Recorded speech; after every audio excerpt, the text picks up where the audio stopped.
Boa noite aos amigos e ouvintes do canal YouTube do Centro Espírita Cearense. Que a paz do Mestre esteja conosco e nos encha de alegria para o Evangelho da noite de hoje.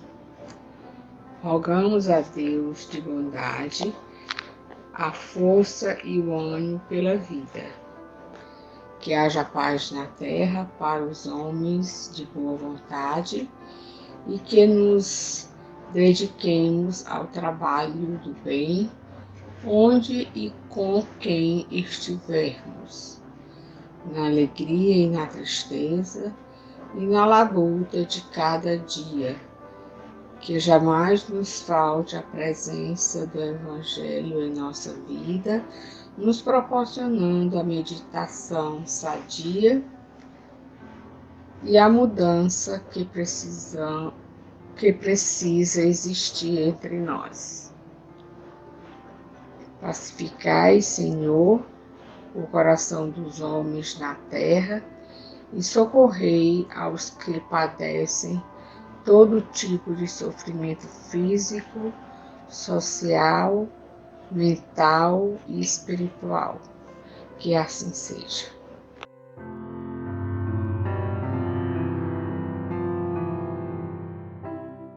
Boa noite, amigos.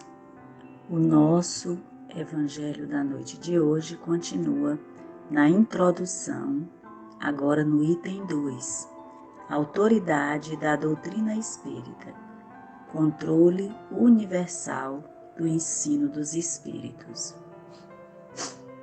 Essa a base em que nos apoiamos quando formulamos um princípio da doutrina. Não é porque esteja de acordo com as nossas ideias que o temos por verdadeiro.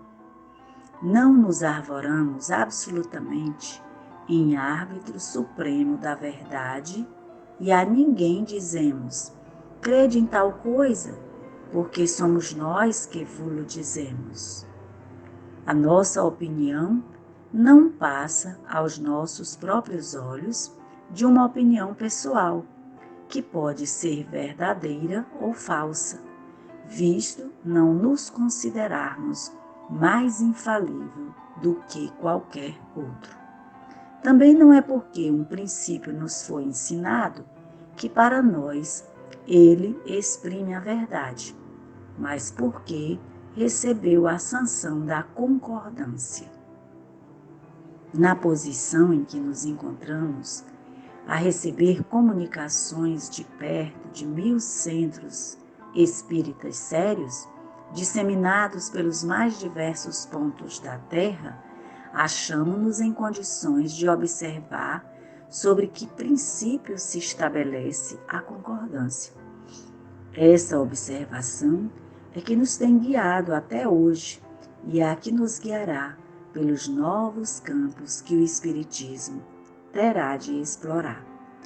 Porque estudando atentamente as comunicações vindas, tanto da França como do estrangeiro, reconhecemos pela natureza toda especial das revelações que ele tende a entrar por um novo caminho e que chegou o momento de dar um passo para adiante. Essas revelações, feitas muitas vezes com palavras veladas, hão frequentemente passado despercebidas a muitos dos que as obtiveram. Outros julgaram-se os únicos a possuí-las. Tomadas insuladamente, elas para nós nenhum valor teriam. Somente a coincidência lhes imprime a gravidade.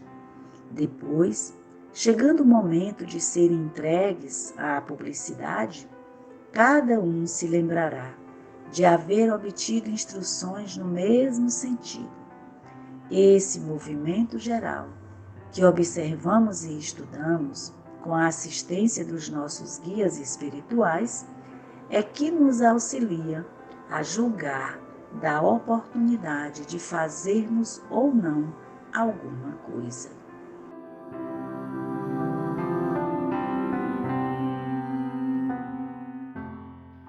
caros irmãos, a introdução é uma base para a compreensão do Evangelho. Nessa segunda parte, ele nos traz a universalidade das informações da doutrina. Nós sabemos que quando uma informação nos deve ser revelada, ela é feita de maneira contundente, geralmente através de diferentes médiuns, em diferentes centros, por diferentes espíritos elevados. Mas essa mesma parte da introdução nos diz para usarmos sempre a razão e o bom senso antes de aceitar ou refutar uma informação trazida até nós.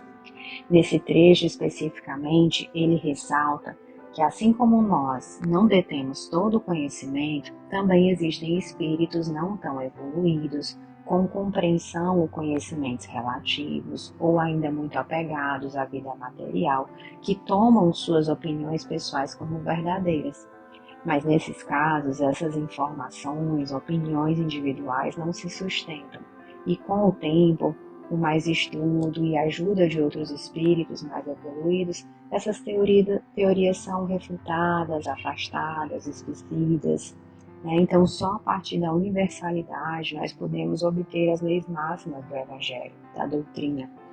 E essa unanimidade, ela afasta a parcialidade que vai surgindo ao longo dos anos, e é nisso que se baseia a formulação dos princípios da doutrina, sempre ressaltando que muitas vezes nós temos uma relatividade de compreensão das coisas. Então, nem sempre nós temos a capacidade de sermos juízes da verdade. Então, não é porque está de acordo, que está em acordo com as nossas crenças pessoais, as nossas ideias, que nós temos que crer numa informação como verdadeira. A nossa opinião é só a nossa opinião. Nós temos que dar lugar à humildade e ponderar sempre, fazer uso da razão para compreender muitas coisas que diferem daquilo em que acreditamos, assim como fez o Kardec quando começou a estudar a doutrina, fazendo uso da razão acima da sua opinião pessoal. E chegando ao final do nosso Evangelho, reflexão, preces, mensagens da noite de hoje, lembremos que o Espiritismo foi anunciado por Jesus há mais de 2000 anos, como o Consolador que viria restituir a pureza dos seus ensinos e apresentar para todos nós novas lições para a humanidade. Então, o Espiritismo é esse sol da nova era, que aponta para nós as diretrizes e os caminhos que levam o homem para a redenção, através, é claro, da evolução moral, da prática do bem, da caridade e da solidariedade para com todos.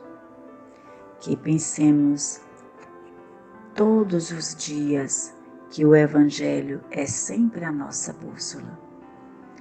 E finalizando este momento festivo, agradecendo a Deus a oportunidade de todos os dias estarmos em contato com Ele e em contato com a mensagem de Jesus, gostaríamos de pedir humildemente que Jesus derrame sobre estas águas que aqui se encontram neste momento os fluidos benéficos, salutares, orientadores da nossa saúde física e espiritual, recebendo em cada célula a energia que purifica, que limpa, que higieniza e que fortalece o nosso ser. Que tenhamos também uma noite feliz, que possamos estar com os mensageiros de Jesus, trabalhando e aprendendo sempre. Que assim seja.